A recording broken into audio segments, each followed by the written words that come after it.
Hola, buenos días. En esta ocasión vamos a exponer del libro Pedagogías del siglo XXI del autor Jaume Carbonell, lo correspondiente al tema de las pedagogías libres no directivas.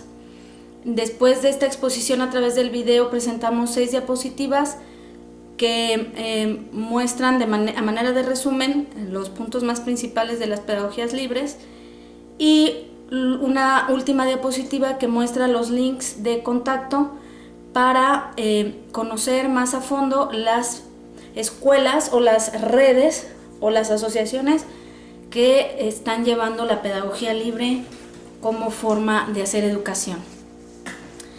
La no directividad en la enseñanza se expresa por una parte en el reconocimiento de la capacidad de autodeterminación del estudiante.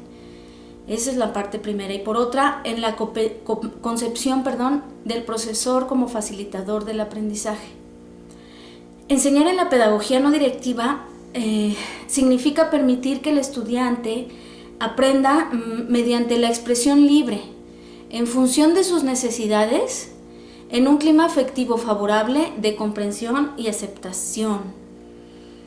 En esta ocasión intentaremos describir las características de una propuesta en particular de la pedagogía libre, la de A.S. Neil, quien lleva la pedagogía no directiva a la creación de una escuela llamada Summerhill y que explica que en ella pues se pone en práctica la pedagogía libre.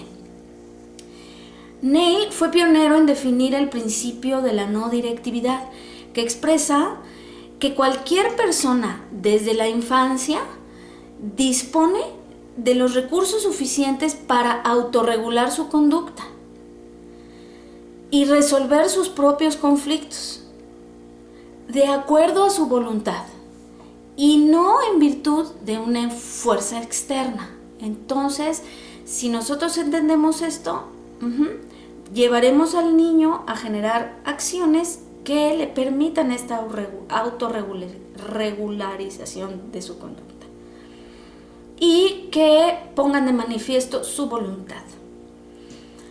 Fue el primer educador que redescubre y enfatiza el valor educativo de la educación emocional. Más adelante expresamos algunos puntos en particular respecto a eso. La escuela Summerhill tenía como principios: 1. Es contraria a la pedagogía tradicional, que crea un modelo de ciudadano que no cuestiona. Si se genera libertad, entonces se podrá acceder con mayor facilidad al cuestionamiento de las cosas de alrededor. Además, porque forma parte de la forma innata de aprendizaje del niño, el cuestionamiento. La escuela Summerhill critica fuertemente la razón social de la educación tradicional porque ésta se torna en una negación de la vida. Si no hay libertad, entonces no hay vida. Por tanto, habrá que generar las condiciones de libertad para que el alumno, para que el estudiante, para que el chico se autorregule. Neil explica que no hay niños problema, sino niños infelices. Y lo que sí hay son familias y sociedades problema. Si se erradican esta parte, que son las que generan el problema, y se le da más libertad al niño, entonces podrá encontrar la felicidad, ¿no?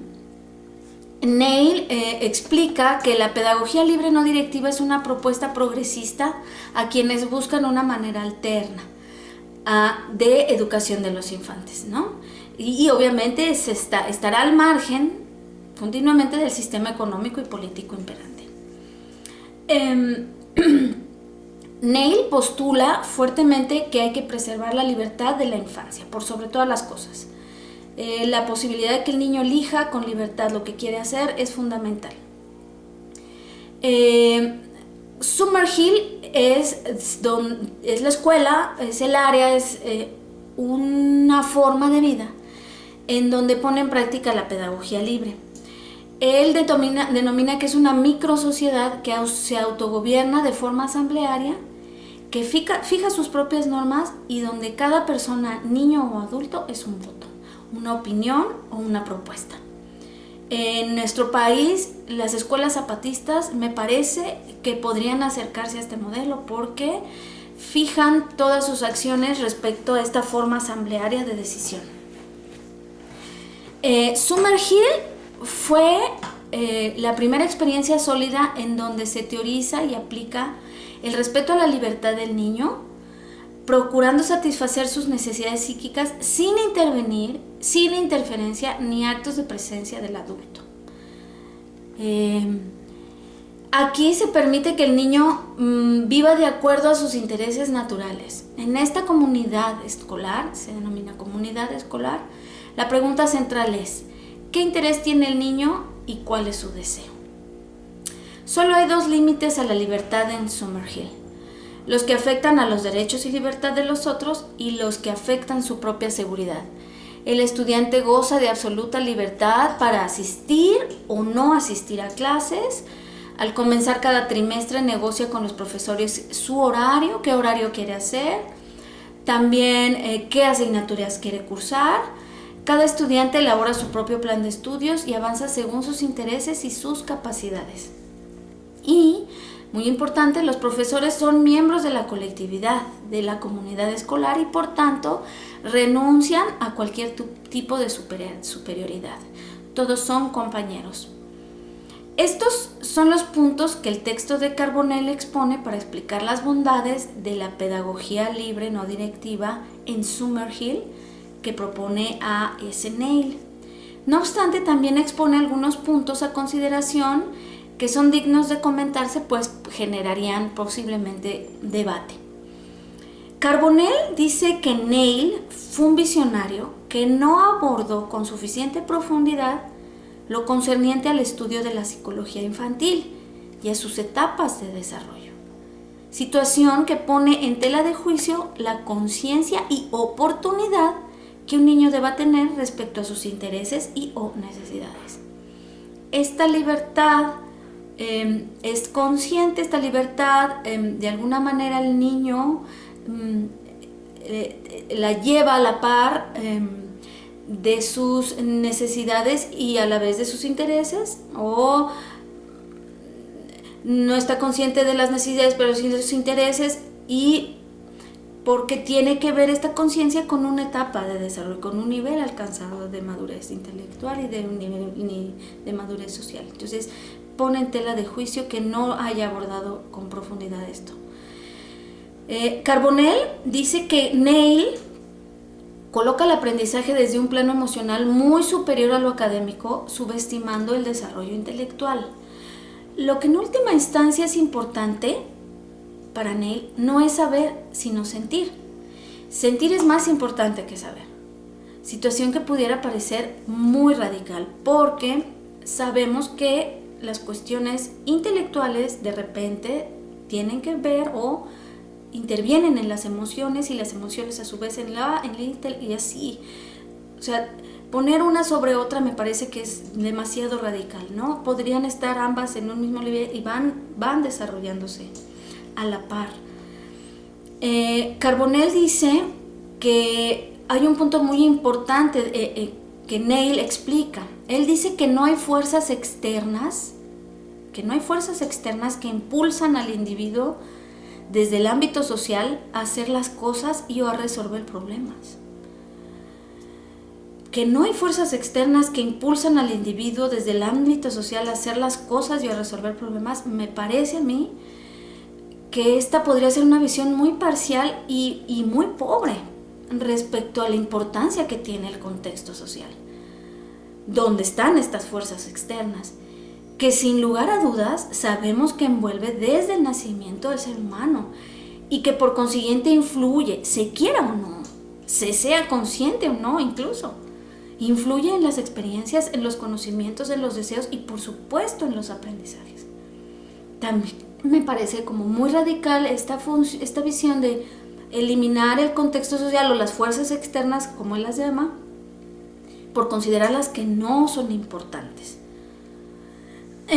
Para concluir, comentamos que existen vivos ejemplos de escuelas que adoptan la pedagogía libre no directiva y que tienen señas de identidad propia que en el libro se enumeran de la siguiente manera, y que, para no ampliarme yo en esta explicación, Vamos a presentar los links y los nombres en una diapositiva última, y para que ustedes puedan tener más acceso y pudieran revisar con mayor profundidad en qué consisten estas escuelas. Lo que es importante saber es que todas ellas tienen estas características comunes. Primero, tienen un desencanto ante el poder y al cambio político. O se hace a la escuela tradicional, ¿no? Es una alternativa a una nueva forma de acercar la pedagogía y de hacer educación. Su principio base es la educación en libertad, la libertad natural del niño. El estudiante tiene la elección de lo que quiere aprender, esto es muy importante, él elige todo lo que quiere aprender y lo que inclusive sucede dentro de la escuela, de la comunidad escolar. Es una educación multidimensional que va más allá de la razón. Se desarrolla en entornos diversificados, ricos en materiales y llenos de oportunidades. Generalmente, lo revisado dice que las escuelas que adoptan una pedagogía libre están muy en contacto con la naturaleza, hacen muchos viajes de campo, están en constante intercambio con la realidad. Esto para generar estas cuestiones de la autodeterminación y de la libertad. Se organizan a través del autogobierno. El profesor solo es el mediador, nunca adquiere un nivel de superioridad. Generalmente son escuelas pequeñas, tienen en su estructura una economía simple, son autogestivas y desgraciadamente han tenido una falta de reconocimiento de sus avances y de sus logros. En general, esto creo que es lo más importante de saber. En la diapositiva les pongo las escuelas actuales que llevan la pedagogía libre, y por mi parte es todo. Muchas gracias.